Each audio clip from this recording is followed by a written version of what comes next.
بارش کے دوران ایک شخص مین ہول میں گر کر بہہ گیا۔ حیدرآباد میں رات دیر گئے واقعہ۔ تلنگانہ کے دارالحکومت شہر حیدرآباد کے علاقے میاں پور میں ایک افسوسناک واقعہ پیش آیا، جہاں کھلے مین ہول میں گرنے کی وجہ سے ایک شخص بہہ گیا۔ یہ واقعہ منگل کی رات ویشالی نگر ریلوے انڈر پاس کے قریب پیش آیا۔ حکام کے مطابق لاپتہ شخص کی شناخت بالیا کے طور پر ہوئی، جو حافظ پیٹ کے پریم نگر کا رہنے والا تھا۔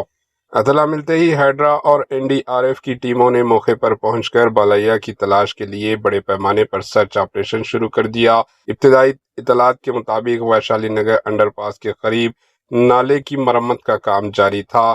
اسی دوران یہ حادثہ پیش آیا۔ متوفی کے ارکان خاندان نے الزام لگایا ہے کہ کانٹریکٹر کی غفلت کے باعث بالیا نالے میں گر کر لاپتہ ہوا۔ انہوں نے سیبرآباد میونسپل حکام کی مبینہ لاپرواہی پر شدید برہمی کا اظہار کرتے ہوئے ذمہ داروں کے خلاف سخت قانونی کارروائی کا مطالبہ کیا۔ واضح رہے کہ مرمتی کام کے باعث متعلقہ انڈر پاس کو گزشتہ چند دنوں سے بند رکھا گیا تھا۔ لاپتہ شخص کی تلاش جاری ہے۔ رات دیر گئے تک بھی اس کا پتہ نہیں چل سکا۔ Bureau report AHN news.